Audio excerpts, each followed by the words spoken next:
تصنیف مهربانی در آواز بیات ترک از میرزا حبیب سما حضور. میرزا حبیب معروف به حبیب سنتوری در اواخر دوره قاجاریه زندگی میکرد. تنبک رو نزد میرزا غلام حسین خان پدر خودش فرا گرفت که مشهور بود به آقا جان سنتوری و از اساتید سنتور زمان خودش بود. او از جوانی با آقا محمد صادق خان سرورالملک که از نوازندگان سنتور بسیار شهیر بود هم نوازی تنبک انجام میداد و مطمئناً نزد ایشون سنتور رو هم یاد گرفته. او مسلط به ضربی خوانی بود، چون در دوران قدیم ضرب نوازها همیشه تصنیف ها یا کار و عمل هایی رو که رایج بود رو همراه با تنبک اجرا می‌کردن و تحصیلایی داشتند که همراه با تنبک به اجرای قطعات می‌پرداختند. از شاگردان میرزا حبیب در ضرب میتونیم از آقا جان دوم، همچنین حاجی خان و آقا تقی نسقچی باشی نام ببریم. پسران میرزا حبیب یکی حبیب سمایی است و دیگری محبوب و محب، که حبیب و محبوب هنر رو نزد استاد یعنی پدر یاد گرفتن و حبیب به عنوان نوازنده شهیر سنتور در دوره خودش بعد از پدر معروف است. میرزا حبیب از درویشان نعمت اللهی بود و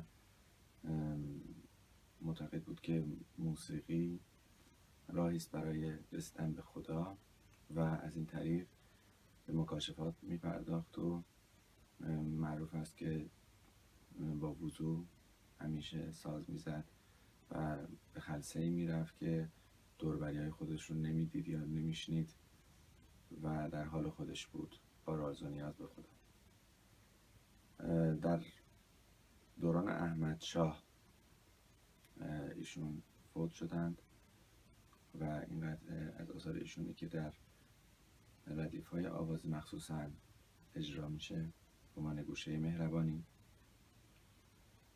و این بیات ترکی که انتخاب کردیم بیات ترکی 2 هست، توش 30 کرون داریم. در سیم زرد، سیم دوم به اجرا میپردازیم. بیات ترکی 2 از متعلقات شور لابه حساب میاد. قطعه رو با نوت لا شروع میکنیم، میگیم لا لا لا لا سول لا سی لا. دوم میاد رو ره ره. اینجا هم میتونیم به صورت کنده کاری این کار رو انجام بدیم، هم به صورت پژواک و هم به صورت یک اشاره تنها.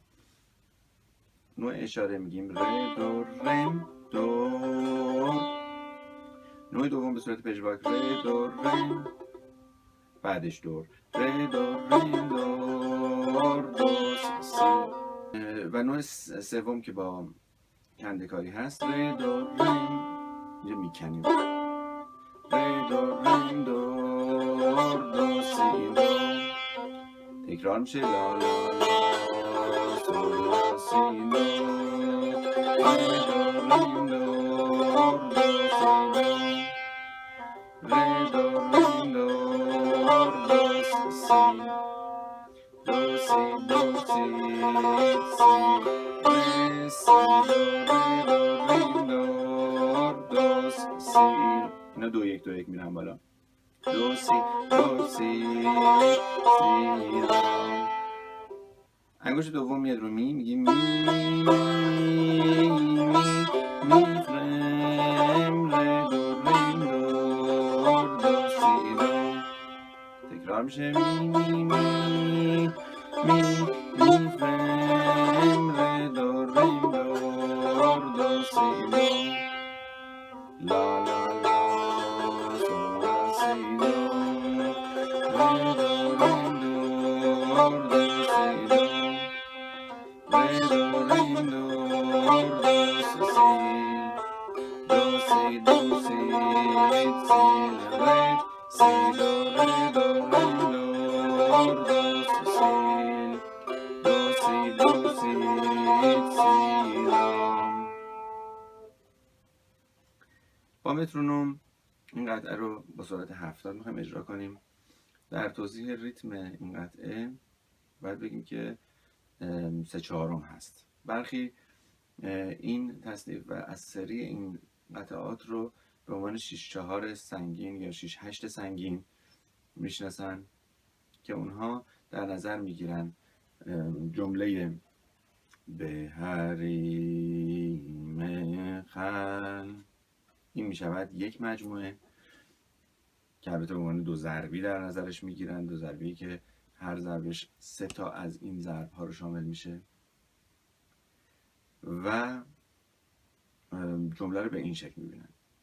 به نظر من حالت ساده در نظر گرفتن این و 3/4 در نظر گرفتن این با توجه به آکسان بندی قطعه به حریم خلوت خود، هر کدوم از اینها میشه یک میزان و 3/4 در نظرش میگیریم.